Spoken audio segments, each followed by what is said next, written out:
আসসালামু আলাইকুম প্রিয় শিক্ষার্থী বন্ধুরা, আশা করি সকলেই ভালো আছো। আজকের পাঠে আমি ইংরেজির একটি গুরুত্বপূর্ণ শব্দ নিয়ে আলোচনা করব।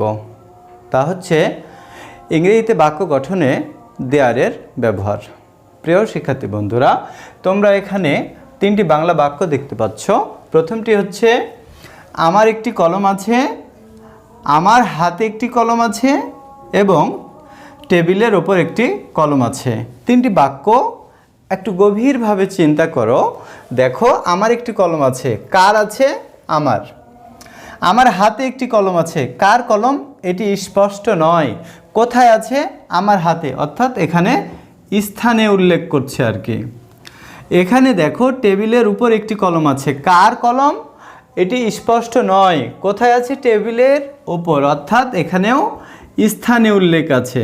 প্রিয় শিক্ষার্থী বন্ধুরা, যদি স্থানে উল্লেখ হয় তাহলে আমরা প্রথমেই দেয়ার দিব। কি দিব? দেয়ার। দেয়ার। দেখো, আমার একটি কলম আছে, আমার আছে আই হ্যাভ এ পেন। কিন্তু যখন কোনো স্থানে বোঝাবে, সেটি যদি প্রেজেন্ট হয় তাহলে প্রেজেন্ট হলে ইজ আর, প্রেজেন্ট হলে ইজ আর, সিঙ্গুলার হলে ইজ, প্লুরাল হলে আর। দেখো, আমার হাতে একটি কলম আছে, তাহলে দেয়ার একটি কলম আছে, সিঙ্গুলার ইজ। টেবিলের উপর একটি কলম আছে, is a pen, a pen, a pen. কোথায়? আমার হাতে, ইন মাই হ্যান্ড। কোথায় আছে?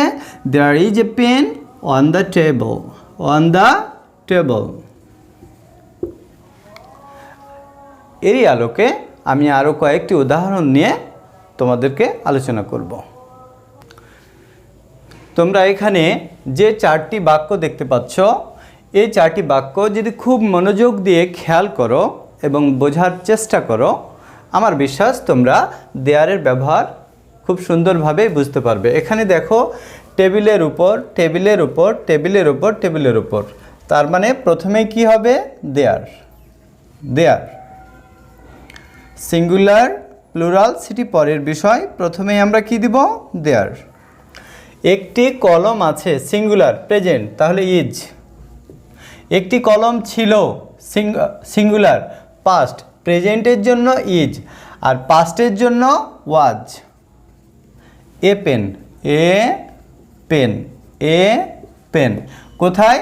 টেবিলের ওপর, on the table, on the table. আমি আবারও বলি, টেবিলের ওপর একটি কলম আছে, টেবিলের ওপর একটি কলম ছিল, অর্থাৎ সিঙ্গুলার, প্রেজেন্ট হলে ইজ, পাস্ট হলে was. A pen on the table. এবার দেখো, 3 এবং 4 নম্বরে দেওয়া আছে, টেবিলের ওপর দুটি কলম আছে, দুটি কলম ছিল, অর্থাৎ প্লুরাল। যদি প্লুরাল হয়, প্রেজেন্টের ক্ষেত্রে হবে আর এবং পাস্টের ক্ষেত্রে হবে ওয়ার। কয়টি? দুটি। দেয়ার আর 2 পেন্স, দেয়ার ওয়ার 2 পেন্স। কোথায়? টেবিলের উপর, on the table, on the table, on the table. প্রিয় শিক্ষার্থী বন্ধুরা, এই চারটি সেন্টেন্স নিয়ে তোমরা একটু গভীরভাবে চিন্তা করবে। ঠিক এরকমই আমি আরও 4টি বাক্য দেওয়ার চেষ্টা করব।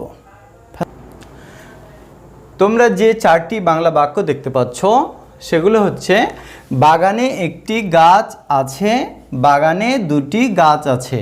কোথায়? বাগানে, দেয়ার, দেয়ার, দেয়ার। আছে মানে প্রেজেন্ট, প্রেজেন্ট যদি হয় তাহলে কি হবে? সিঙ্গুলার হলে ইজ, প্লুরাল হলে আর। তাহলে একটি ইজ, দুটি আর, অনেকগুলো আর। গাছ, এ ট্রি, 2 ট্রিজ, 2 ট্রিজ। কোথায়? বাগানে, ইন দ্য গার্ডেন, স্থান যেহেতু নেই, গার্ডেন, ইন দ্য গার্ডেন। নিচের দুটো বাক্য দেখো, বাগানে একটি গাছ ছিল, বাগানে দুটি গাছ ছিল, অর্থাৎ পাস্ট। পাস্টের ক্ষেত্রে সিঙ্গুলার যদি হয় তাহলে অজ প্লুরাল যদি হয় তাহলে ওয়ার, যেমন দেয়ার, দেয়ার, দেয়ার। সিঙ্গুলার পাস্ট তাহলে কি দিব? ওয়াজ। প্লুরাল দুটি তাহলে were, a tree. There were, sorry একটি গাছ। There was a tree, there were two trees. কোথায়?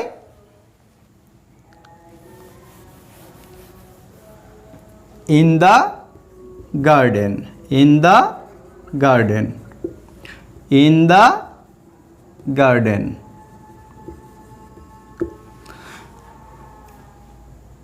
ঠিক দেয়ারের ব্যবহারের আলোকে আমি আরও একটি সেন্টেন্স দেওয়ার চেষ্টা করব। তোমরা এখানে আরও দুটি বাংলা বাক্য দেখতে পাচ্ছ। এখানে দেয়া আছে, গ্রামে একজন বৃদ্ধ লোক বাস করে। বাস করার ইংরেজি হচ্ছে লিভ। কে বাস করে? An old man. কি বাস করে? লিভস। কোথায়? In a village. দেখো এখানে কিন্তু স্থান আছে, কিন্তু এখানে সরাসরি সাবজেক্ট আছে। গ্রামে একজন বৃদ্ধ লোক বাস করে। কে করে? রহিম। কে করে? একজন বৃদ্ধ লোক। তাহলে an old man lives in a village. একজন বৃদ্ধ লোক একটি গ্রামে বসবাস করে।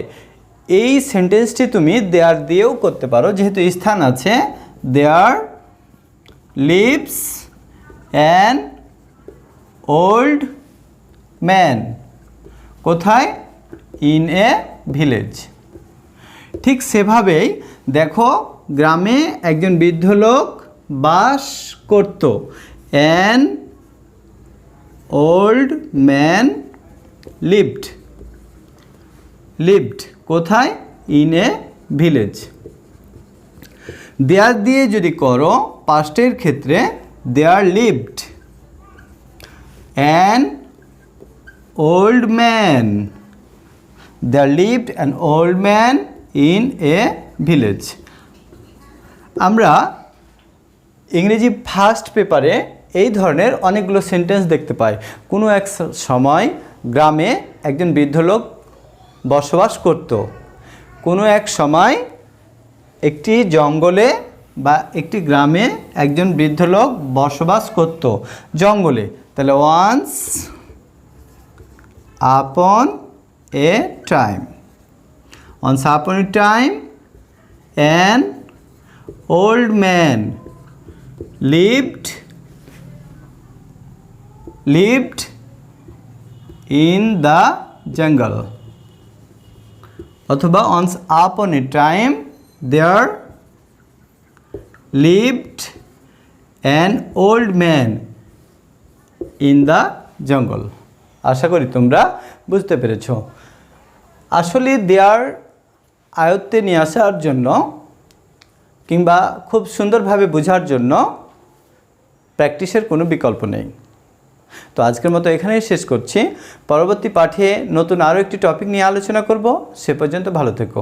আল্লাহ হাফেজ।